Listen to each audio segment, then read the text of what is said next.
Everyone hits a bump in the road. What do you do with it?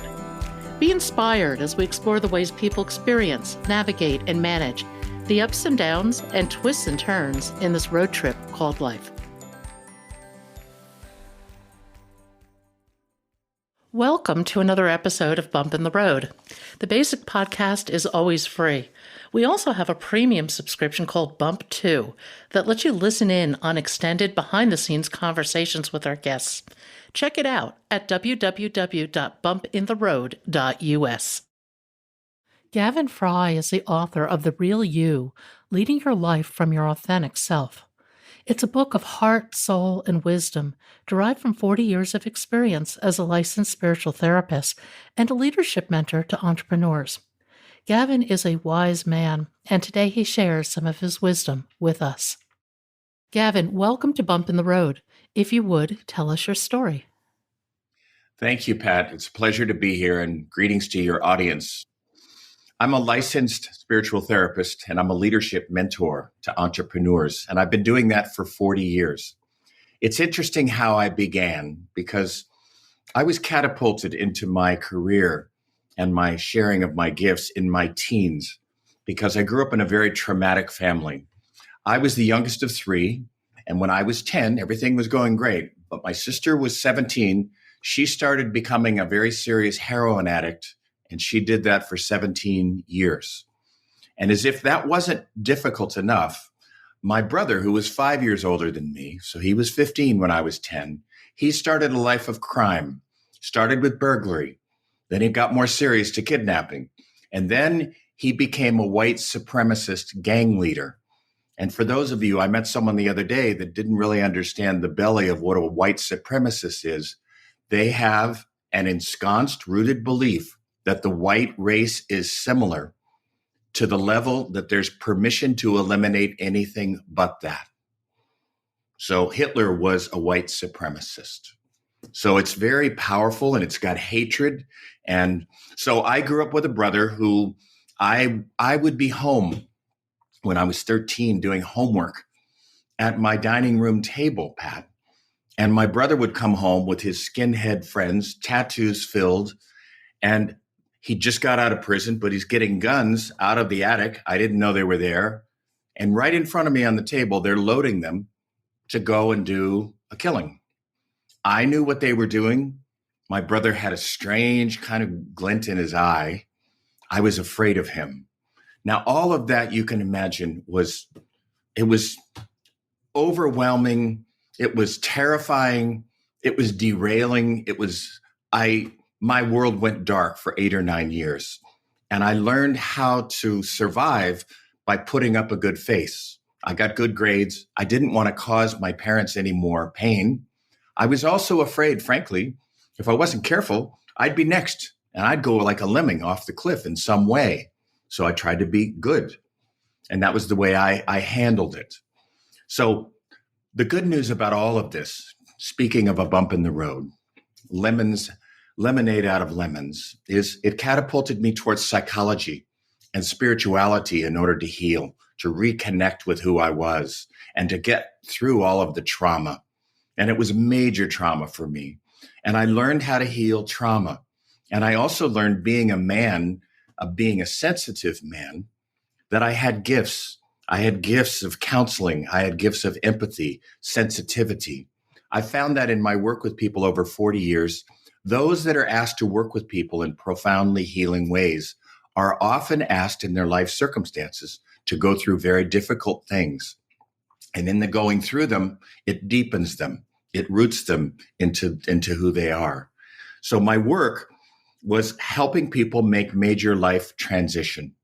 It's always been that way. People would come to me when they're either unhappy in a career or they're leaving a marriage or they're opening up spiritually and there's a calling to go in a new direction. They're compelled to follow it, but they're also afraid.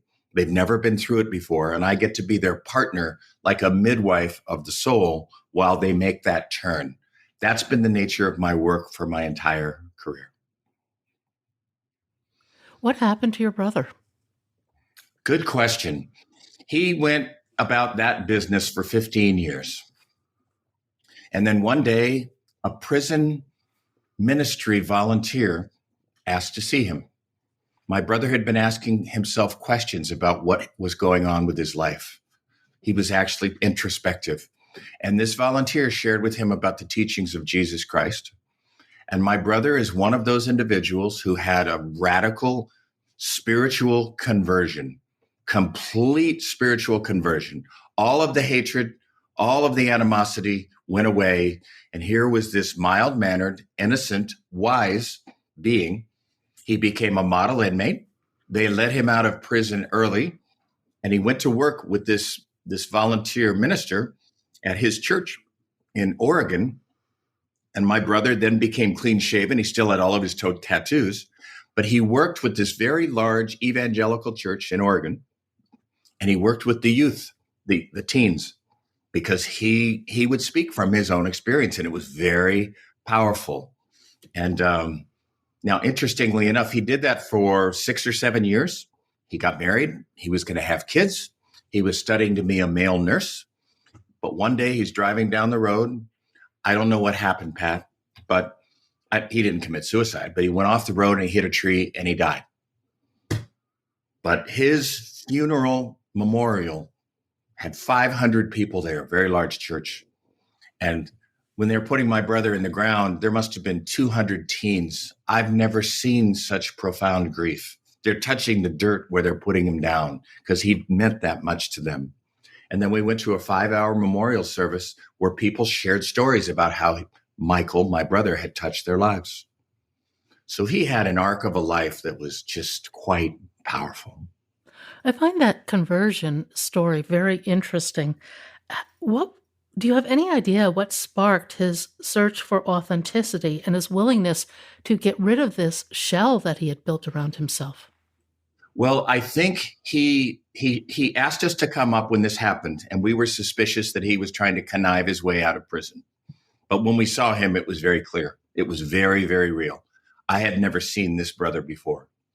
And he shared with us that prior to meeting that man, he'd started to ask himself, is there something more? What am I doing? What are my choices? But he also shared that he never anticipated in his wildest dreams that something this powerful could happen to him. You could call it a miracle. You just call it a conversion. I've read about these stories. They happened to my brother.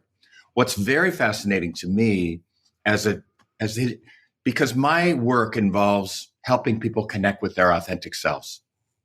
And I also acknowledge that people in their journey of life, in their hero's journey, they invariably take on a false self or an adapted self in response to trauma. Now, my brother and sister had a different father, and that father beat them physically and emotionally. He was abusive. So that was part of what seeded some of my brother's challenges. But my brother, once he got clean and he was out, he was struggling with his conscience because there was a murder he committed, cold-blooded murder of a young black man on the freeway. And he knew he'd committed it, and he'd never told anybody. And he said to himself, what do I do? What do I do? And he struggled with it for 8 or 9 months with his community. And he decided to write to the district attorney in the county in Northern California. He confessed to the murder. He said, I'm the man. Here's what happened. Detective brought him down. The detective was so moved by Michael, he testified to the judge as a character reference. And the judge could see that my brother was, not the man who committed the crime and was of no harm to society. He gave him a lighter sentence. Then my brother served that and went on his way. But that's how dedicated he was to being true to who he was. He was willing to go back to prison, even though the gangs were there. And, he was quite a powerful soul. What are the elements of a path to your authentic self? I think part of what needs to be appreciated is what happens on this planet being a human being. It's my experience that this planet primarily is a school. We're here to evolve. We're here to know who we are. What's interesting to me is that we come into this life, and when you see a child that's 6 months old, they are totally authentic. They're immersed in authenticity. They couldn't be otherwise. But invariably is what I call, and Joseph Campbell calls, the hero's journey in life. We face traumatic, painful circumstances. And typically, to protect ourselves in response to those, we develop an adapted self or a false self or persona. And then we lose connection with who we are. So that's like the second stage. The third stage is when you have an experience where you connect back with who you are, that you go, wow, this is me. And then you start, in a way, cultivating a relationship with the deeper parts of you.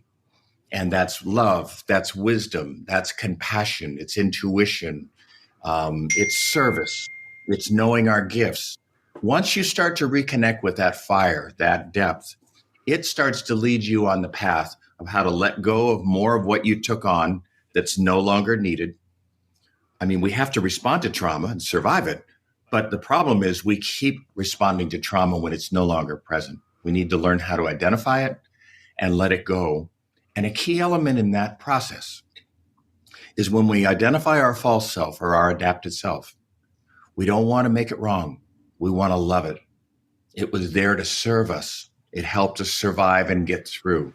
In fact, when we start to come into who we are, it's very willing to relinquish the reins, in my experience. That's so interesting because I think we all have different elements of ourselves that are false. Yes. Whether it's pleasing your parents, Mm-hmm. achieving something, um, getting along with a boss. I mean, there are just so many different pieces of ourselves we give up in daily life. Yes. Yes. And my book really takes time to say this is universal. It happens to all human beings. It's not unique to you. Whether your trauma is large or small, there's been some adaptation. And now those adapted behaviors and choices are unconscious. The key is making them conscious. It's awareness is curative. So if there's a dedication to cultivating a relationship with your authentic self and identifying your false self and learning to let it go and move away from those behaviors, it can be frightening because it takes risks. For example, I'll be with someone who is in a marriage for 20 years, 3 children. They come my way and they're depressed and they're very unhappy. The children are now leaving to go to school and they're faced with, I'm with my husband and we're not focused on the kids. And I start talking to them about their experience of their marriage. And they confide in me. This happens very often, Pat. They'll say, I knew when I was getting married, it was not what I wanted to do, but I chose to go ahead anyway because I didn't want to disappoint my parents and everybody else. So they signed on to this path. And sometimes, not always, that looks like the marriage is ended. But in some respects, in a deeper way, it never took place.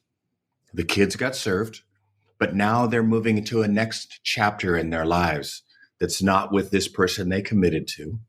And that's a scary, scary change and path to make because our identity gets woven in to these ways we've adapted. Like you said, we please our boss, we please our parents, or we rebel. That's another way we go equally the other way. You know, people in school, because it's so systematized, they either comply really well and become good students or they rebel because they're both trying to be authentic. And I'm just struck that there isn't more education provided about the existence of the authentic self and the nature of that dimension, how to cultivate a relationship with it. Because my experience, once you have an intention to cultivate a relationship with the deeper part of you, it will respond and it will reach back, and that will be a very dynamic relationship. It'll change your life. It may ask you to do things that you're frightened to do. That's one of the reasons we stay away from being authentic, because it scares us. But the fulfillment that comes with living in accordance with our inner directives, I mean, that's the pearl of great price. That's the golden ring in life, it seems to me. I would agree. I think the idea of having optimal experiences, however you wish to define that, is a very important part of living that eludes many people. Yeah. Well, and when we initially had a conversation, you shared with me about your piloting Hmm. and soaring in the skies. and some of the profound experiences you've had in that, in that arena. But those kind of deep experiences have a way, almost like a stone or a boulder into a lake. It has a way of starting to sweep across the rest of your life because it becomes a reference point. It's like, wow, that's available to me. Um, how can I make myself available to that more often in different ways? Very much. The Buddhists say find the middle way, but I'm not sure I agree with that. My experience has been go 2 miles that way, go 3 miles that way. I'm not sure I want to land in the middle. Yeah. I remember taking a transformational training once where they shared a piece of information that was very helpful to me. Is they talked about the space shuttle Challenger. Well, it's not Challenger. I forget what it's called. It's the one that went to the moon. And so on its mission to the moon, 98% of the time it was off course. Off course, on course, off course, off course, off. So this way of being authentic and learning and becoming like self-knowledge is messy. There's mistakes, there's learning, but we do learn and we start to go, wow, I see that I can become faithful to my inner directives, and they can come in my dreams. They come with revelation. They come with stories with other people that touch our hearts. I happen to do a lot of transformational work in groups that opened me up wide. I had no idea what was in there until it started to kind of flow out. And then it changed everything. You have a really interesting quote in your book that I want to bring up. It's the Mm, authentic self isn't concerned with death. It isn't even concerned about everything being over at the end of our lives, but it does want to live the greatest adventure that it can in this lifetime. yeah. Well, what that strikes in me, Pat, is that the authentic self, one of the signatures of it is that it's innocent. It's curious. It welcomes new experience. It's here. It's here on this planet to experience life. And it wants the widest range and the deepest range of experiences. That's why it's here. That's why we came. So giving ourselves permission to be able to follow our own inclinations towards what we find most delicious. And it may surprise us. Um, I know that my first wife, who I was married to for 25 years, I loved her parents, and they had a lakefront home in Lake Spofford, New Hampshire. We went every year for 25 years for 3 weeks. It was spectacular. I grew up in Southern California. I didn't even know there was green. I stood on the deck the first year and I just cried because I knew what I was missing. Now, thus began my love affair with lakes. As I speak to you now, I live on Lake Stevens in Washington in the Pacific Northwest, surrounded by green trees. I love lakes, but I stumbled upon them. I didn't go looking for it. So, what we need to do with that curious soul is we need to pay attention to what really touches us. What is it? I happen to like rom-com movies. They just move me. So I let myself have them. I think Mm. curiosity is one of the most important traits we can have in terms of Yeah. navigating life. Yeah. I agree with you. In my work with other people in counseling, which I just feel, as soon as I discovered it, it just feels so natural to be deeply involved with people in an exchange of intimacy and of self discovery. And curiosity is my very lead engine. It's the locomotive that opens up the door because they'll say something, there'll be an inflection in their voice. And I say, I'm just curious. I noticed you slowed down a little when you talked about that. They say, well, yeah. Well, what you just said, I remember that my dad said that when we were younger, and I'd forgotten about that. And it just meant everything to me. And all of a sudden, there's like a vein of gold inside a cave. You see it on the wall, and it just opens up. That's what I think is so astonishing, is that life is mysterious. I mean, I like to think that I live a mystical life because it's a mystery and there's an alchemy and it's unexplainable. The mind is totally unable to comprehend the level that we're talking about. It just doesn't understand. The mind tends to be linear, but a really authentic, satisfying life is very nonlinear. Yeah. And Yeah. it has its own language. It's a language of emotion and spirituality as opposed to a language of business or science or law. Yes. Yes. And that's why the reason I wrote my book was to help clients in between sessions to do the inner work, because it would have principles and then it would have my stories, because it's my book interweaves my entire autobiographical narrative, and I share it very openly and very rawly, because that's just how I find it works best for me, is to be transparent as I can. And so, but there's also exercises. Once you read about a principle that I speak about or an experience I went through, then you say, how might this apply to you? And it's called Invitation for Discovery. So much like we're talking about, it's built on curiosity. And the unexpected happens while completing those exercises.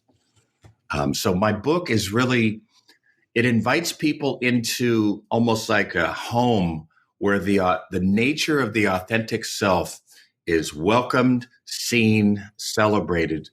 And we just don't receive that anywhere in our lives. I'm actually surprised more people have not written about it in that way.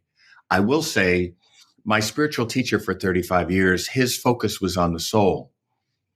And he also talked about how the soul was synonymous with the authentic self. And I feel the same way, because this isn't really about a word level, it's about an experience. It's Yes. something happens when you're with someone or you're up in your plane, and something happens and you go, oh my God, I'm not the same now. Something's happening here. It's totally experiential. So, how do you put yourself in the path of ever more, ever expanding experiences? Well, you need to start realizing there is an inner world, an interior world, that if you begin to make primary, which most of us haven't, you begin to make primary and you pay attention to it. One of the other resources I love is what's Julia's last name? It's The Artist's Way, the Oh, book The yes. Artist's Way. Cameron, Julia Yes, Cameron. Julia, and she has morning pages. Hmm. So she really looks at journaling, where you just free form what happens, what shows up in your consciousness in the morning, and you capture it. It ends up not being random. It's pointing you in a direction. So do your dreams point you in a direction. The beauty about dreams is they're not controlled by us. It's a communication symbolically from the unconscious. The goal really here with the authentic self is bringing the unconscious conscious. And there's a whole range of tools to do that I speak to and walk people through in the book. Consciousness also speaks to presence. Mm. Where does that come into play? It seems to me that when someone is being authentic, I can feel chills now as I speak about it. There's a presence that they come into that almost is the signature of authenticity. For example, when I watch Yo-Yo Ma play the cello, I look at him. I'm hearing the music, which is sublime, but I look at him. He's way, way, way deep inside himself. And he's spent hours and hours with his love for this music. And he's transmitting a frequency, a presence through the music, but also through his body. And any of us, when we see a singing artist that moves us, they've dared to get a hold of their gifts, they've dared to shine, but there's something authentic and there's a presence. So you're right. The thing to look for is the experience of authentic presence. This isn't something that can be figured out, but I know in my bones, Pat, that's inside of us, that grandeur that is the authentic self, that's the soul. It wants to be known, and when you begin a relationship with it, it will be right there with you and will reveal itself to you.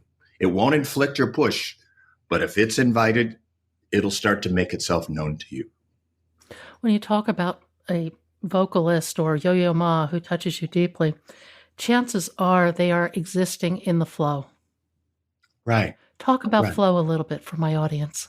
Well, I think all of us have been fortunate to have that experience from time to time. And I think what we do, most of us, is we say, well, I'm fortunate to have had it. Now, I'm not that way. I'm a little more hungry than that. When I have that experience, I want more of it. There's a longing to be, because when I'm in a flow myself, like in our interview now, or when I'm doing a counseling session or a talk, I'm not aware of myself. It's like I'm in a relationship with the invisible around me. Feels like I'm part of a flow that's coming down and through me, through my voice. I don't know what words are going to come next. I discover as I go. And there's just something extraordinary about that. Athletes know about it when they get into it. When you can see an athlete, the level of performance, the mind is not directing it. When you see Nadal or Federer play the way they play in tennis, they have spent so many thousands of hours in their love for tennis. And then comes this challenging shot, and they don't make them all. But when they make them, you just say, oh my God, it's like a circus performer swirling up and then being caught in the hands of the one waiting for them on the bar. I actually think the higher experience in life is what's available to us. Now, I will say, I used to, the first 10 years I was on a spiritual path, because I opened up to my spiritual path when I was 25. The first 10 years, I thought the name of the game was to be in the flow all the time, to be high. And I tried to do that. But there was only so far I could grow with that approach, because what I was doing is I was pushing away the human part of me. And the human part of me needed to be acknowledged and embraced.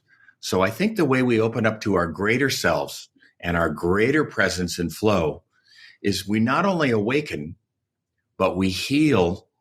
And the purpose of the larger self in us is to extend itself to the younger part inside that's wounded, that's hurt, that has memories, that has trauma, and bring love there. And then who we are becomes larger. Versus, I want to be this way, but I don't want to be that way. It's embracing it all. If we're going to be living from depth, we have to own the pain as well as the exhilaration of living. It all comes with the package, it seems to me. Is there an aspect of that that involves releasing the pain? I do think so. I do think so. And what's amazing to me is that all of these things we're talking about, you and I, Pat, are so fundamental to a well-lived life and fulfillment. And we're never taught about it at all. Oh, I couldn't agree more. I think it's just a terrible oversight in our educational system, in the family system. I think a greater awareness of how to navigate life would help so many people. It would have Yeah, helped me.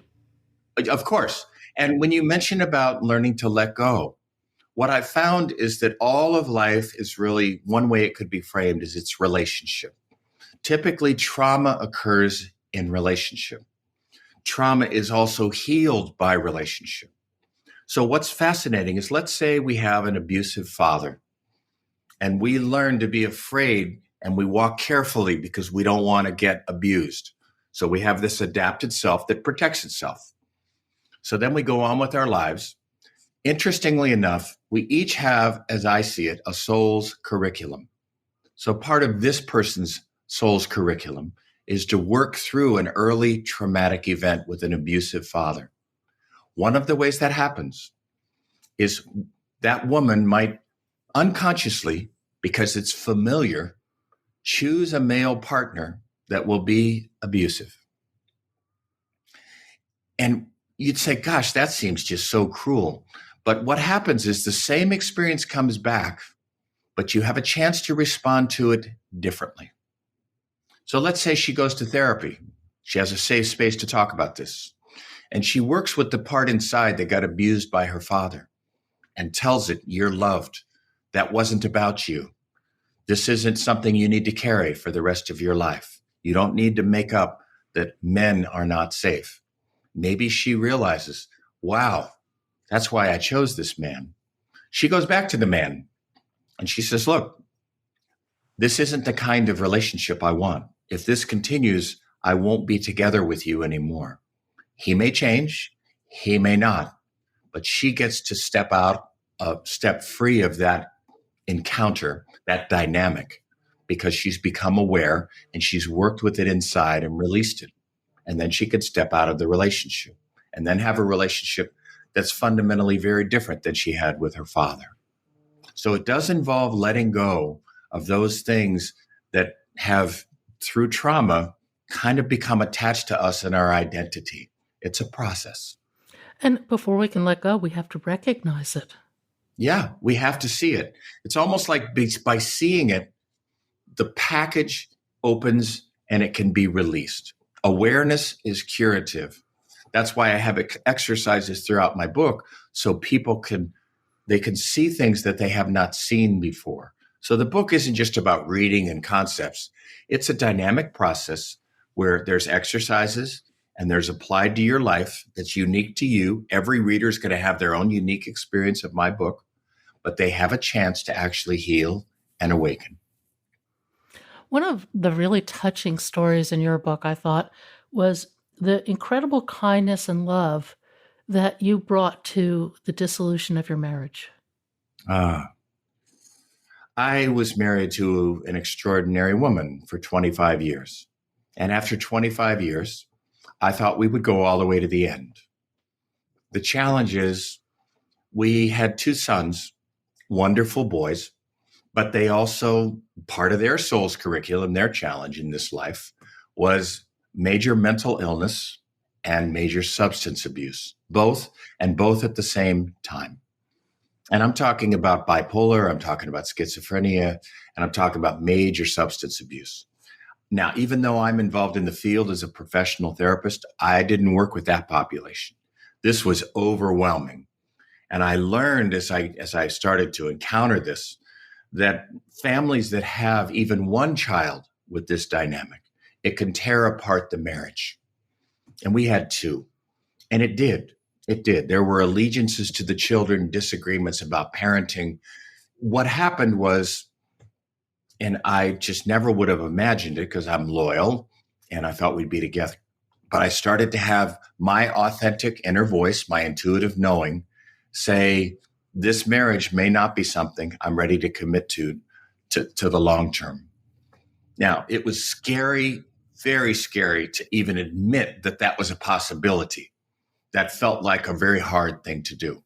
Just to let it in as a possibility felt forbidden. It felt like a crime. But as I let it in, I began to realize that was my truth, that I was being guided to move on, move away from the family, move away from my wife. And I did. So I found myself as a man who's a loyal man. Now I'm one of those that has had a divorce. I never anticipated that. But I did realize that how I walked through the divorce could be noble, it could be honorable, it could be generous, it could be patient. She wanted to continue the marriage. Inside of me, everything inside of me encouraged me to step aside. Not easy to honor that truth. People were hurt. But I was very, very honorable and generous, and I feel really, really good about that. One of my sons is out the other side and doing extraordinarily well. The other one is still struggling, and he's still homeless on the streets. And that part of my soul's curriculum as a parent is not taking responsibility for him, not thinking I could save him. Because, see, I was trying to save him, Pat, like I was trying to save my parents when my brother and sister were in trouble. That was part of my false self, my adapted self. I'm the savior. I'm the hero. I can't save anybody. I can't save clients. I can't save my children. They made the most progress when my wife and I let go and let them struggle a bit so they could start to find their way. And that's that whole journey of codependence. And it's fierce. It's fierce territory. Well, I always say, at best, on a good day with a tailwind, I might control myself. It's interesting you'd use that given your love for flying. Because when you went across the United States, you rode a lot of tailwinds, right?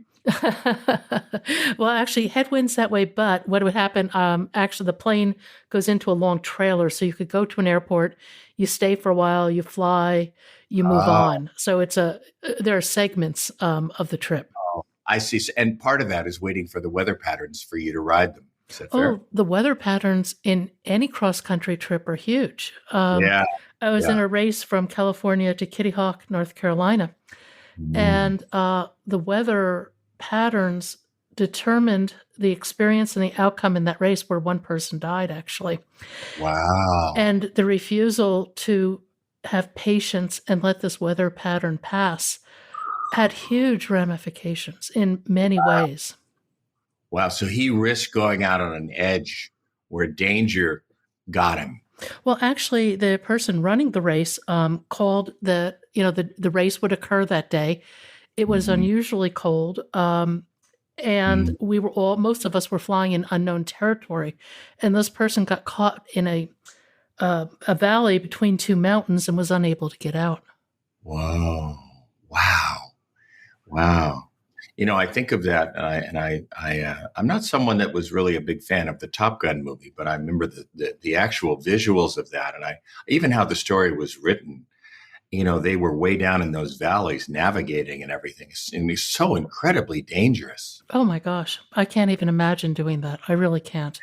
Yeah, yeah, and you didn't have an engine. I mean, you didn't have the power. You were in large part open to the prevailing conditions of the wind, right? Well, more than wind, you look for lift, actually, which is thermal Mm. activity. It can be wave, it can be any number of things, I because see. your wing flies because of a pressure differential, not because of the wind per se. Oh, But it's a great metaphor for for navigating life in general. yes. When there's lift, slow down, speed up, and sink. Yeah, And I find the idea that you navigate a course by looking for invisible areas of lift. this is so powerful that you're saying this.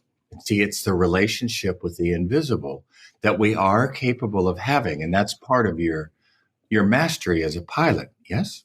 Yeah, Baron Hilton used to run an international competition from his ranch in Nevada, and he Mm. wrote a book. It's a beautiful book. But he said that a sailplane is a craft fueled only by the mind of the pilot. I love Wow. that line. And again, Wow. it's a metaphor for It is. everything, what we It decide is. to think, how we decide to approach things. Do we use curiosity? Do we use love? What are our choices? That Yeah. determines our flight. Yeah. And I have a chapter in my book. It centers around wise sovereignty. And when I think about sovereignty, I think about, let's say, someone who is the ruler of a country. They're sovereign. It's a sovereign nation. They're responsible for it all. And imagine, I mean, that's not an airplane flight, but that's the running of government and the serving of all the people in there. And you're right. It's the same consciousness that learns and becomes more masterful at how to do that well. And that's what my book is about. And that's what my work is about, is how to open up that compass inside, that inner direction that is in relationship with the invisible. Because make no mistake, the intuition is invisible. The one that says, I need to let go of this job now. Now, I opened up to my intuition when I was 17. I was out in the desert with my father. We loved riding motorcycles. He had diabetes. He had to have food or he'd go into diabetic shock and could die. We were out one day and we got lost, and he happened to forget his food and he started to panic. And I don't know where it come from, Pat, where it came from, but my intuition just came in so strong. And I said to my dad, I know where the truck is, and let's go this way. And I don't know where that knowing came from, but we went right to the truck. And that's when my intuition was born. And I had to trust it. And my dad's life was on the line. And that bonded us in a very deep way. We were already very bonded. But it is amazing how we have a consciousness inside that is so much more extraordinary and talented and capable than we can even imagine. And it so far surpasses the mind. No, I That's agree. the other self. I think I only speak from personal experience, but I think in order to start to access that and certainly trust it, you need to learn to be still yourself. You Mhm. need to recognize those voices in your mind. You need to see them for what they are, and you need Mhm. to find peace and stillness somewhere. Well, you make a very good point because now you're talking about being able to make distinctions where you go, this is my mind and this is something deeper. Like if you were on that trip and you started to go between a valley, between two mountains, something inside of you might have said, don't go here. Yeah. This is not a good idea. And you pull out. That choice, that one choice, might save your life, or in his case, lose his life. And yet there's a fine line between arrogance may not be the right word, but control. And Hmm. then, intuition here in that you have to have an ego and you strive for a sense of control to do these things. Where does that leave the space for intuition? It's a tough one, I think. I think the key, one key, is you never really know, is it intuitive or is this my ego? Is this false confidence or is this true direction? What I find when working with the spirit and working with intuition is you take your best shot and you start going that way, but then you remain open and curious and see if you get affirmed as you go. Does your direction get reinforced by your experience? Because it may be you're guided to turn right and you turn right and it doesn't work out. You go, okay, I need to relook. I'll go left. It's that space mission again toward the moon. It's like course correct. So when we're on course, like when I chose to leave my marriage, everything I did from that point 7 years ago until this very day has confirmed for me that was the right course of action. And I look for that reinforcement. Spirit doesn't just say, well, you need to read the tea leaves accurately once and get it right. You actually would get confirmation as you go. And I look for that as a way of trusting the direction that I chose. When somebody hits a serious bump in their life, what advice would you give them? When my kids started to have problems with mental illness and substance abuse, I was completely overwhelmed and I knew I did not know how to handle it. And I started praying. Now, at that point, I'd already been on a spiritual path for 30 years. So I prayed from time to time. I got an answer. And the answer is the answer to your question.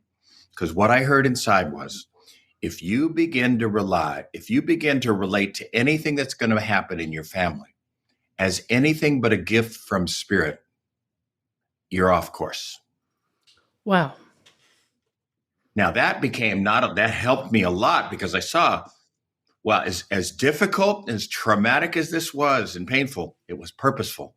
And I needed to look for the purpose. How could I grow? How could my kids grow? How could my wife grow? And that's actually become more of the moniker, the mantra of my life. If I begin to relate to anything as anything but a gift from the spirit, everything, everything, if I have to wait a long time at the market, everything. And so that's what I would say is if they hit a bump in the road, big or small, see this as a blessing. Not conceptually, just like it's a way of looking and saying, just pay attention. It's like, how might this be a blessing? And it's amazing how all life experience can be used for our own evolution.